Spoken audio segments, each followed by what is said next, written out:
Alright you guys, welcome back to another Minecraft tutorial on my channel, and in today's episode we are going to be building a small Roman-inspired house, or farmhouse, or whatever you'd like to call it. For this build, it was actually my starter house, in my new current world that I play on live streams. And yeah, as you can see with this picture that I will be posting up right now, that was the inspiration for it. I literally just googled Roman house and that's what popped up, so I was like, yeah, let's build it. So let me show you how to build it in Minecraft. Without further ado, let's get started. Also, if you like my tutorials, don't forget to leave a like, comment, and sub. As always, let's get straight to it. Again, even though I've already said that. Alright, so to start off, that house has a little porch overhanging area, and for that I put these chiseled red sandstone. Although, like I told you in the last tutorial, if you watched it for that temple, you could easily replace this with red brick if you don't have my texture pack, because it would definitely look better than the original red sandstone design, which is just gross.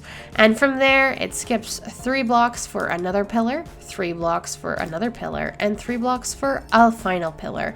So it has a 4-pillar long, basically, little awning. I guess it's probably the best word I could do is awning. And it goes up 2 stone brick walls, like so. Then there's a gap here for some storage, and it's 2 blocks wide, followed by more pillars. So again, just go back with 2 blocks in between these pillars here. And these ones go up, I believe, by 3 stone brick walls, because the roof goes up at a slant, so it's a little bit higher, like so. Then on the side here, it pops out by 1, kitty corner to this one. Also goes up 3. Then it has another 3-block gap and another pillar, and a 3-block gap and another pillar. Again, each of these pillars are going up by 3. On this side here, it is a long side with 11 in between. So 1, 2, 3, 4, 5, 6, 7, 8, 9, 10, 11, and 12. Also up by 3.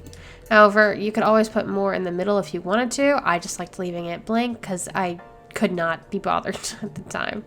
I'm so sorry I've led you all astray. It's not 11 block gap, it's a 13 block gap. So this is 12, 13, and 14.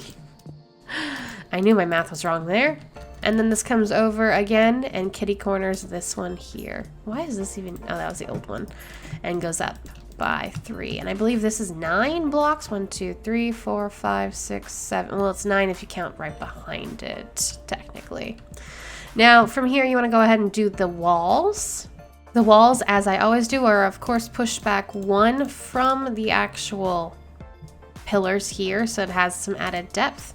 And they are mostly made out of stone, as well as andesite and smooth redstone. And the reason why I chose smooth redstone is because that's actually, yeah, that's correct, I think. Yes, okay. Because as I mentioned in a previous video, any type of paint that they had in ancient Rome tend to chip off because it wasn't as, well, advanced as the paint that we have now. So the idea was to have these walls here, which go up to 5 tall, by the way, everywhere. Let me just finish this one side so I can show you what I'm talking about with the paint. So the idea was that at one point in time, this house was actually painted, and it actually had a bunch. It was all basically the sandstone, because that's what the paint would have looked like in my brain. But since it's old, it's been around for a long time, it's not that good anymore. So I would come through here and kind of leave it like this, if that makes sense. Kind of like, oh yeah, there was paint, but now it's kind of chipped away. This is all that's really left of it, which is not much by the looks of it, type of thing. Just like that. And the same thing with the andesite. My thing with the andesite was that it's weathered stone, you know, it's old stone. The place has been around for a long time. It's got an old look to it with less and less stone and andesite, with less andesite leading up versus more stone on top, because in reality, down at the bottom tends to get more weathered than up at the top. So let me go ahead and finish these walls. Again, they are 5 blocks tall. Before I finish this wall, my apologies, I've messed it up again. Oh my goodness. Yes, I had, this corner was correct. Then I had, originally this wall was not here, which was incorrect. I was supposed to bring the wall all the way to here, build another pillar on this side, and this one was here, but I needed to build another pillar on this side as well for the kitty corners to give it a little more space on the interior compared to just having it how it was before. I hope that makes sense. And if it doesn't, I'm very sorry I led you all astray. And I'm a total failure, obviously. And let me just keep building because that's obviously all I'm good at and not instructing people. All right, now for the doorway here, I did bring this chiseled red sandstone back a little bit to make it a twice as thick, basically, doorway, if that makes any sense. And I made the doorway still red because I feel like out of every part of the house, the doorway would be maybe more well kept. I don't know. It kind of makes sense in my head, but reality, who knows? It could be whatever you'd like. You could keep it all stone and never use red sandstone in your life if you'd like. But yes, it comes up into this arch here. So basically it goes up 2 of these smooth red sandstones. On the 3rd red sandstone, it has a upside down stair and then the 3 on the top, just so that it frames the little doorway here. I meant it to keep it open because I know a lot of Roman houses didn't really have doors. They just had open areas like this.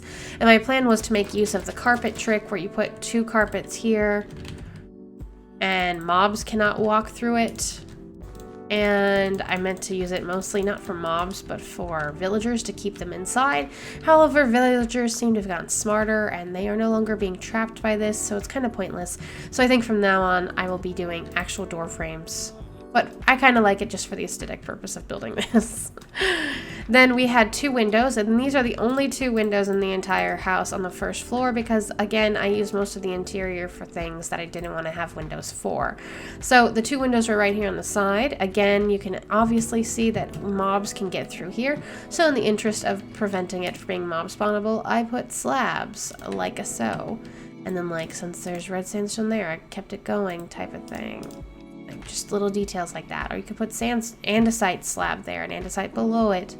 And then up here, I brought it up again, and then I put stone on top, or of course you could do andesite on top, and left these banners as some window coverings, because it seemed everyone in the Roman times, at least Roman concepts, have curtains, banner thingy, shades, whatever you want to call it. Alright, so for the roof, we're going to start with the awning here because it's probably the most difficult part of all of this.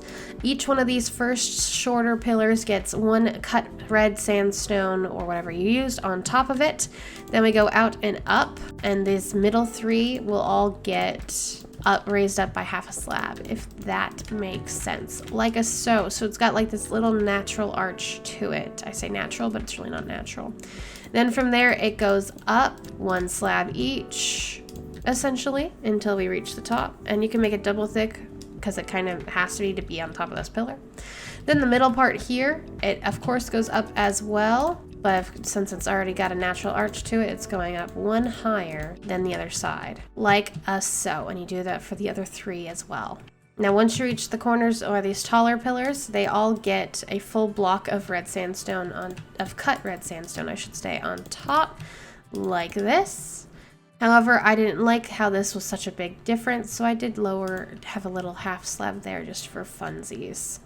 And then I simply connected it over like this with the half slabs on top. So it has just a little like coverage over the wall here.